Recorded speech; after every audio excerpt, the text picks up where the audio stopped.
예레미야서 45장 1절에서 5절까지 보겠습니다. 예레미야는 눈물의 선지자입니다. 그가 그렇게 눈물을 흘렸던 이유가 뭐냐? 하나님의 백성들에게 좀 좋은 얘기를 전해야 되는데 끊임없이 힘든 말씀을 전해야 되는 것이 늘 마음이 무겁습니다. 고통스럽습니다. 사람이 좋은 소식은 얼른 가서 전해주고 싶잖아요. 그런데 힘든 소식은 누구도 전해주는 걸 싫어합니다. 숨기고 싶어 합니다. 그러나 하나님은 예레미야에게 더하지도 말고 빼지도 말고 들은 대로 전해라. 그래서 예레미야는 시키는 대로 40년 동안 선지자 일을 했어요. 그는 하지 않으려고 하나님 앞에 못하겠다고 했지만은 결국은 또 할 수밖에 없었습니다. 만일 예레미야가 입을 다문다면 그 시대에 하나님이 하시는 대로 말씀을 전할 자가 아무도 없었어요. 그야말로 이 세상은 완전히 캄캄해지고 맙니다. 그러니까 예레미야는 그 시대의 유일한 하나님의 종이었어요. 이 예레미야가 왜 이렇게 하나님의 말씀을 끝까지 전할 수 있었을까? 그는 하나님의 마음을 가지고 전한 겁니다. 내 맘 같아서는 못하는 거예요. 또 사람들에게 욕먹는 일을 또 하고 싶지도 않고 또 자신도 이것 때문에 자꾸 자기를 죽이려고 하고 갔다가 가두고 엉덩이다가 던져놓고 이렇게 하니까 자기도 힘들고 그런데 이 말씀을 예레미야에게 전하게 하시면서도 고통스러워하는 하나님의 마음 그 마음을 예레미야는 잘 알고 있었기 때문에 그걸 전하지 않을 수가 없었습니다. 우리가 빌보서 1장에 보아도 사도 바울이 빌보 교인들에게 하는 얘기가 내가 너희들을 얼마나 그리스도 안에서 사모하는지 내가 그리스도의 심장으로 말하는지 나와 함께 하시는 하나님께서 그리스도께서 나의 증인이시다 이렇게까지 말을 했죠. 그러니까 하나님의 말씀을 전하는 사람은 하나님의 마음을 가지고 전해야 되고 진심을 다하여 그 하나님과 공감하는 마음을 가지고 말씀을 전해야 되는 것입니다. 그런데 오늘 이 특이한 것은 이 45장은 과거로 또 돌아가요. 유다 요시야 왕의 아들 요야김 왕 넷째 해에 그러니까 지금 예레미야가 서 있는 이 시점에서 약 37년 전 얘기입니다. 37년 전 얘기. 그러니까 다시 돌아가서 얘기를 하는 거예요. 지금 예레미야가 이 글을 쓰고 있는 상황은 이미 유다가 다 망했어요. 이 유다 백성들 가운데 일부분이 애굽으로 지금 이주해가지고 우상을 섬기고 있고 근데 그런 상황인데 37년 전에 그 먼 그 과거 얘기를 또 꺼내는 겁니다. 그러니까 예레미야서의 특징 가운데 하나가 이 역사적인 사건의 순서대로 기록한 것이 아니다. 다시 말해서 연대기를 따라서 기록한 것이 아니고 어떤 것을 기록했다가 또 과거로 또 돌아갔다가 그때 얘기를 또 했다가 또 얘기하고 지금 얘기를 또 하고 이렇게 좀 두서없어 보이는 부분들이 있어요. 그러니까 하나님의 말씀을 전한다라고 하는 것은 정말 두서가 있고 서론 물론 결론이 뚜렷하고 아주 논리적이고 또 수사학적으로도 또 잘 짜여져 있고 그렇다고 해서 사람이 변하는 게 아니고 그렇다고 해서 하나님의 은혜가 임하는 것은 아닙니다. 그런 면에서 보면은 이 예레미야서는 그런 면에서는 부족한 책이에요. 왜? 논리적이지도 않고 한 얘기를 짜증나게 계속 또 하고 그 얘기를 안 들었으면 좋겠는데 오늘 본문도 과거 37년 전 얘기를 또 꺼내고 그런데 우리가 알아야 될 것이 뭐냐? 이거 고린도전서 1장에도 얘기를 했죠. 십자가의 도는 사람들의 이 논리에 비추어 볼 때는 미련한 것입니다. 어리석은 거예요. 논리적으로 안 맞아요. 또 사도 바울도 또 이런 얘기를 했어요. 전도에 미련한 것. 복음을 전하는 건 미련한 겁니다. 아주 좋은 말이 아니에요. 아주 세련된 그런 언어가 아닙니다. 하나님이 어떻게 하나님의 택한 백성을 구원하느냐. 호화스러운 말로 구원하는 게 아니고 전도에 미련한 말. 예수 그리스도의 그 복음을 통해서 사람을 구원하는 겁니다. 이 예레미야도 얼마나 참 그럴듯하게 말하고 싶겠어요. 분위기도 좋게, 인상도 좋게. 그런데 예레미야는 또 돌아가서 얘기해요. 사람들이 제일 싫어하는 거죠.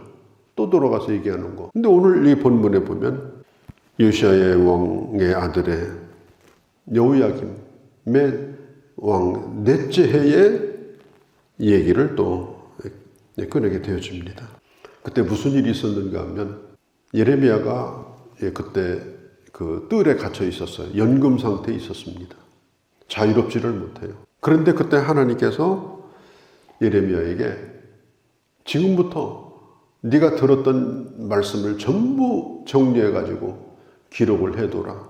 그래야 그게 증거가 되고 또 사람들이 잃어버리지 않고 그 말씀이 남게 되니까 또 들은 증거가 되니까 기록을 해야 되는데 그가 자유롭지를 못하니까 기록을 못해요. 그래서 그때 불렀던 사람이 누군가 하면 성경을 이게 그 필사하는, 뺏기는 그런 서기관 일을 하는 바룩이라는 사람에게 그 일을 부탁을 합니다.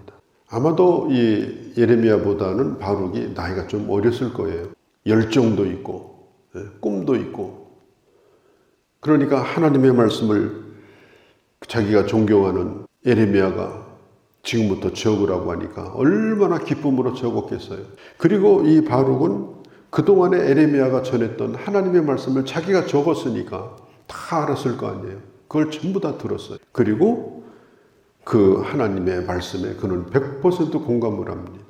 자기가 적었고 또 자기가 공감하고 이게 중요한 거예요. 자기가 기록해놓고 나는 이거 안 믿어 이럴 수도 있잖아요. 난 받아 적었을 뿐이야 이럴 수도 있잖아요.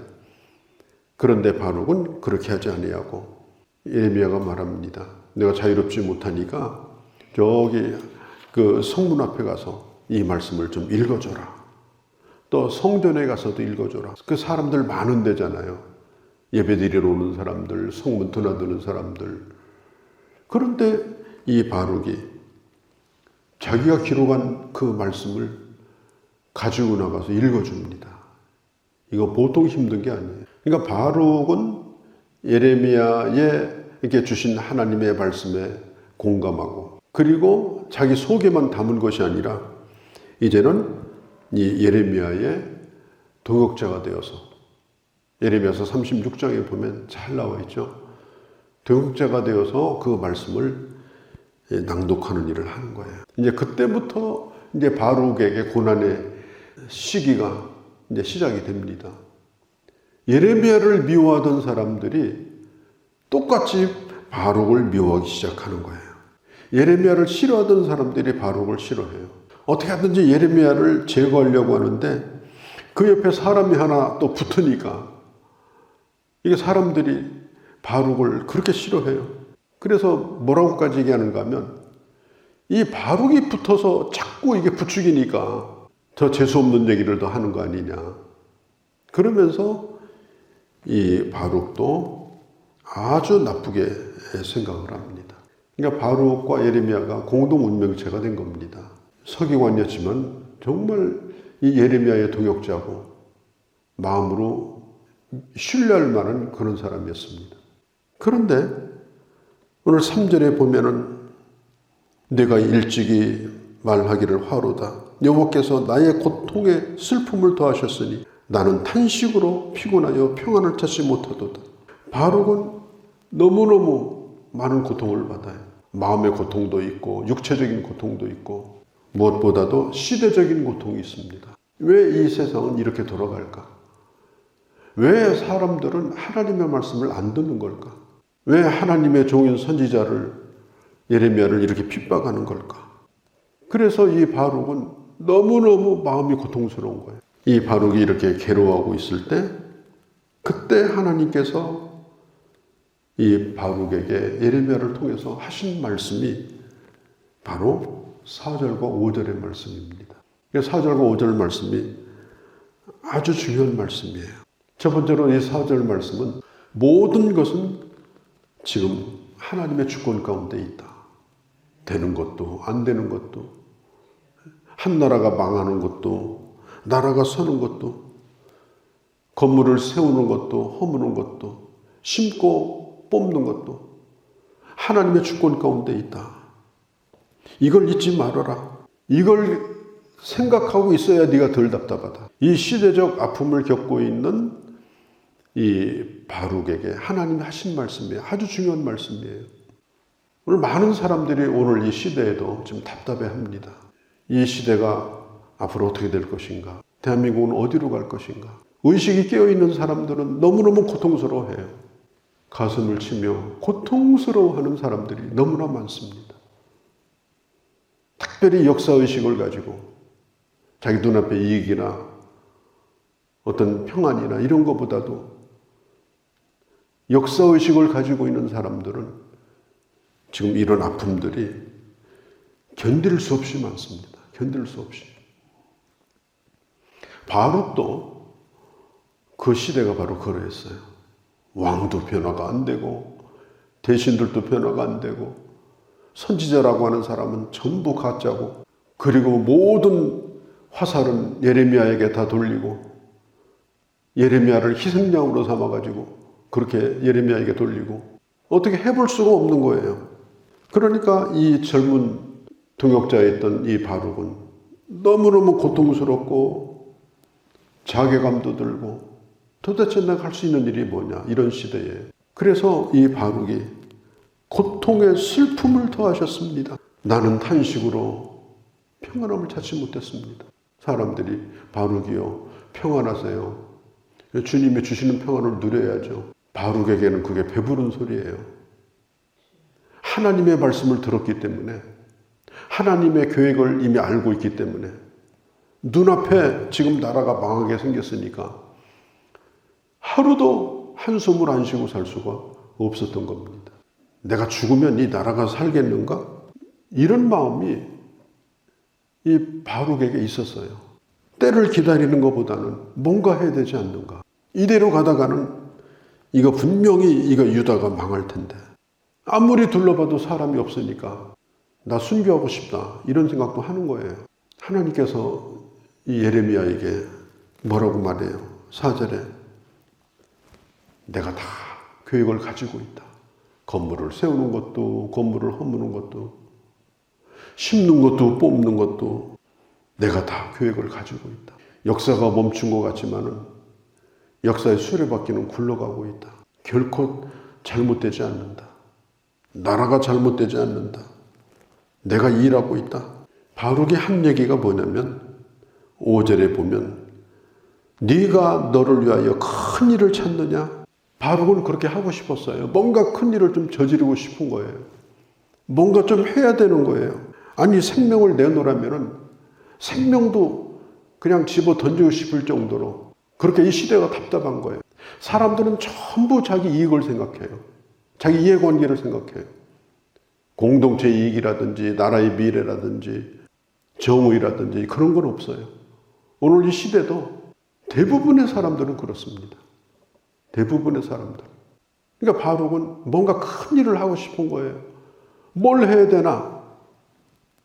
뭘 해야 되는데 뭘 해야 되나? 그런 마음이 가득한데 해야 되는데 할 게 없는 거예요. 명분은 뚜렷한데 같이 일할 사람이 없어요. 이런 상황에 하나님께서 하시는 말씀이 바로 5절의 말씀이에요. 네가 너를 위하여 큰 일을 찾느냐? 그것을 찾지 말라. 그럼 주님 어떻게 해야 됩니까? 주님이 바룩에게 하시는 말씀이 내가 너의 생명을 전리품을 적의 손에 있는 것을 빼앗아 가지고 전리품을 선물로 주듯이 너에게 생명을 주지 않았느냐? 내가 네 생명을 안 지켜줬다면 너도 벌써 죽었어. 너는 못 살아 있어. 지금 일단은 살아있는 것에 감사해라. 그런 뜻이에요. 뭐 순교하겠느니 분신하겠느니 그렇게 하지 말고, 그리고 네가 이 시대를 너 하나의 힘으로 변화시킨다고 그렇게 생각도 하지 말고, 지금은 네 생명을 소중히 여겨라. 내가 너를 지켜줬기 때문에 네가 살아있는 것이다. 그러니까 이런 일로 인해서 너 자신을 너무 이렇게 학대하지 말고, 상할 정도로 고통스러워하지 말고, 지금은 네 영혼을 잘 돌봐라. 네 자신을 잘 돌봐라. 앞으로 5년이 될지 10년이 될지 시간이 더 지나갈지 모르겠지만 잘 견뎌라. 이게 바로그에게 주신 하나님의 말씀이에요. 우리 주님은 뭐라고 말씀해요? 네가 다 아는 것처럼 오해하지 말라. 4절에 있는 것처럼 내가 하고 있다. 내가 지금 역사의 주인이다. 그리고 너는 하나님의 은혜를 간직하고 내 생명을 소중히 여기고, 그리고 무엇보다 살아있음에 감사하고, 그리고 그 은혜를 가까운 사람에게 나누고, 어려운 시대는 그렇게 살아야 된다. 모든 것이 합력하여 선을 이룰 것이다. 그게 바로 오늘 주님이 주시는 말씀인 것입니다. 거룩하신 우리 아버지, 예레미야의 동역자였던 바룩, 그는 그 시대의 아픔이 있었습니다. 그는 용기 있는 자였습니다. 그러나 그 용기만 가지고도 할 수 없는 일들이 너무나 많았고, 나라가 망해가는 걸 바라보면서 예레미야와 같은 슬픔과 고통 가운데 빠져 있을 때, 내가 너에게 생명을 주었다. 너의 생명을 소중히 여기라. 다급해하지 말고 고통스러워하지 말고 나의 주권을 믿어라. 주님이 하신 말씀을 오늘 아침도 저희가 듣습니다. 오늘 시대가 힘들지만은 하나님의 사람으로 살게 하옵소서. 하나님의 더 큰 계획을 바라보며, 그리고 오늘 내게 주신 귀한 일들을 잘 감당하며 주 안에서 믿음으로 사는 저희가 되게 하여 주시옵소서. 오늘 야로도 주께 의탁합니다. 우리 주 예수님의 이름으로 기도하옵나이다. 아멘.